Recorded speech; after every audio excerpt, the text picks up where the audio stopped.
최상병 특검의 첫 신병 확보 시도가 절반의 성공도 거두지 못했습니다. 모든 의혹의 정점인 윤석열 전 대통령에 대한 수사도 차질을 빚을 수 있다는 관측입니다. 특검 소식 오늘 박성배 변호사와 함께 짚어보겠습니다. 어서 오세요. 안녕하십니까? 네, 안녕하십니까. 자, 1명 구속 그리고 6명 기각. 수사 외압 피의자는 또 모두가 기각이 된 상황이고요.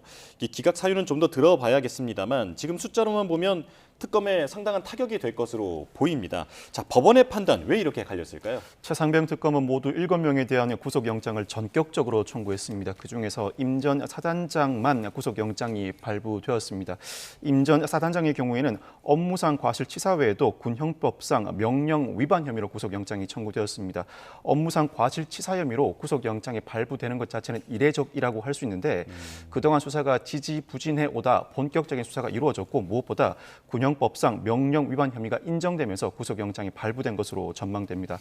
다만 이종섭 전 국방부 장관 등 직권남용 권리행사 방해 등 혐의에 대해서는 구속영장이 기각되었는데 무엇보다 범죄 혐의 소명에 이르지 못했다는 판단이 주된 근거가 된 것으로 보입니다. 이제 임 전 사단장만 지금 구속영장이 발부된 상황이고 사건 발생 2년 3개월 만입니다. 반면 임 전 사단장 측의 이제 주장은 작전 통제권이 없기 때문에 법적인 책임은 없다라고 지금 주장하고 있는 상황이었는데 이 부분은 법원이 받아들이지 않았던 건가요?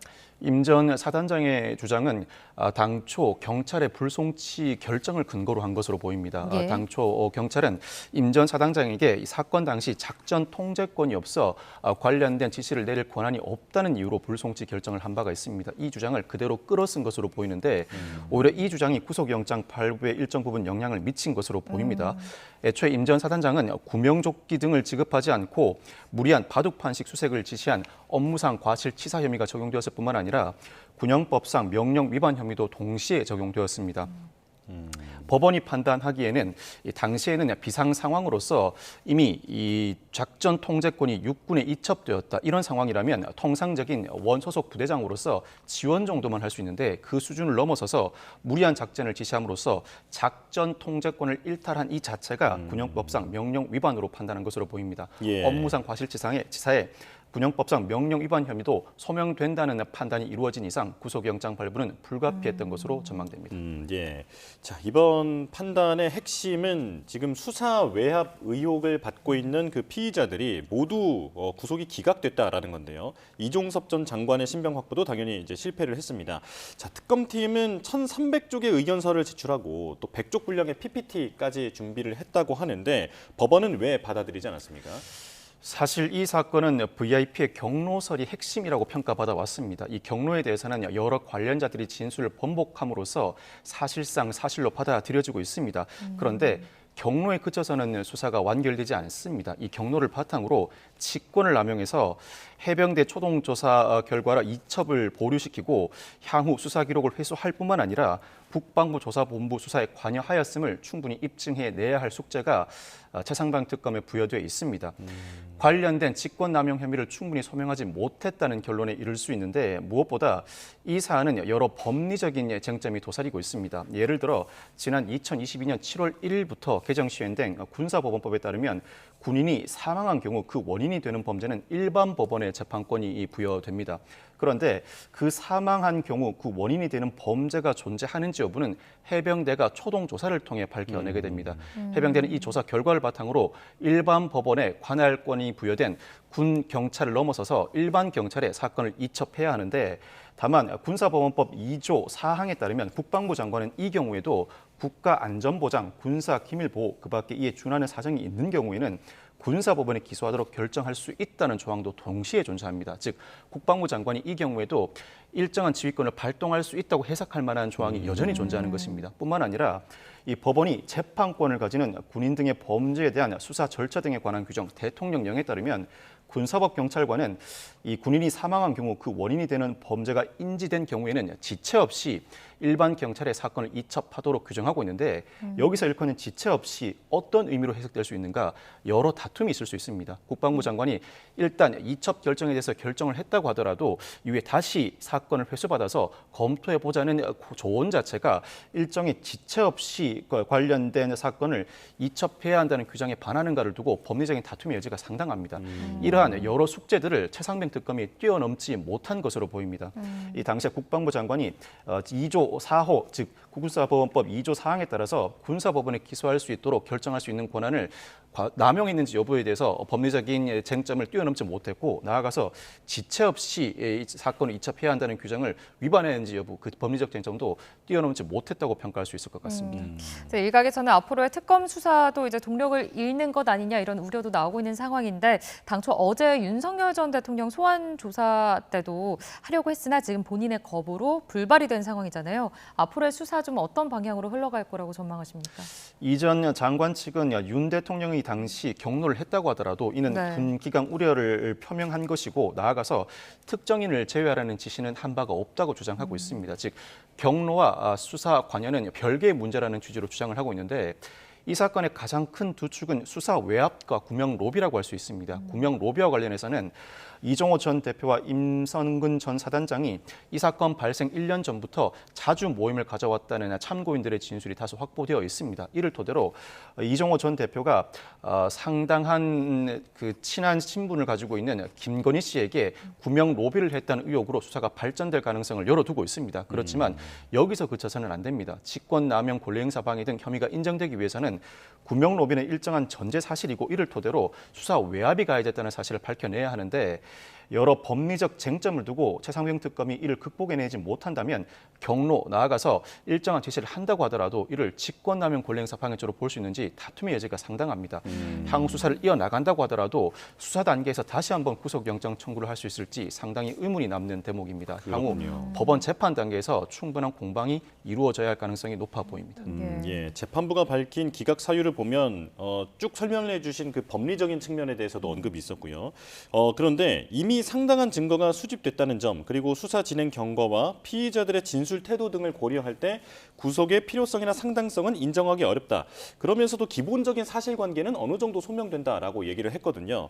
그렇다면 특검이 어떤 선택을 할 것인가가 주목이 되는데 이제 기각된 이들에 대해서 그대로 재판에 넘길 것인지 어떻게 전망됩니까?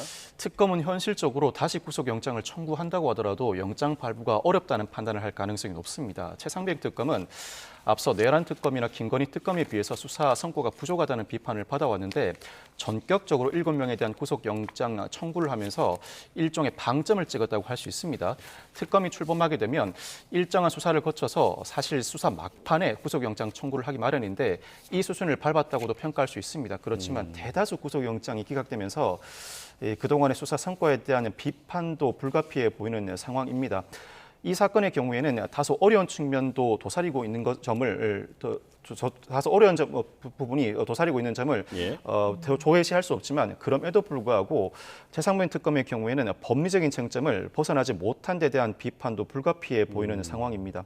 특히나 사실관계가 상당 부분 수집되었다. 즉 경로가 있었고 이를 토대로 일정한 지시가 하달되었고 관련자들이 그 지시에 따라서 일정한 행위를 했다는 사실관계는 충분히 입증되었다고 볼 수 있습니다. 그렇지만 이를 넘어서서 직권남용 권리행사 방해로 볼 수 있을 것인가? 당시 국방부 장관이 정당한 자신의 권한을 행사했다고 볼 여지도 있을 뿐만 아니라 지체 없이 이첩하지 못하도록 했다는 직권남용 권리행사 방해죄 전반적인 법리 설명이 부족하다는 판단에 이른 것으로 보입니다. 이와 같은 법리 설명을 어느 정도 해낼 것인가? 이는 조기에 수사를 더 이어나감으로써 구속영장 청구를 해결할 수 있는 문제로는 보여지지 않습니다. 아, 그렇군요.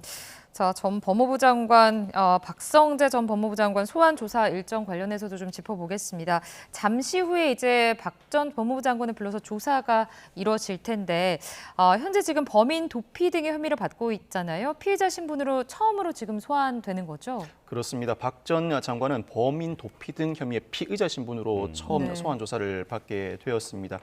이종섭 전 장관의 호주 대사 임명 이후에 공수처 수사를 받자마자 출국 금지 해제 조치를 취한 행위 자체가 범인 도피 행위에 해당한다는 시각인데 관련된 혐의로 오늘 조사를 받게 된 이후에 특검이 어느 정도는 혐의가 인정된다고 판단할 가능성이 높아 보입니다만 그럼에도 불구하고 이 자체를 두고 구속영장 청구를 하기에는 다소 무리가 있어 보입니다.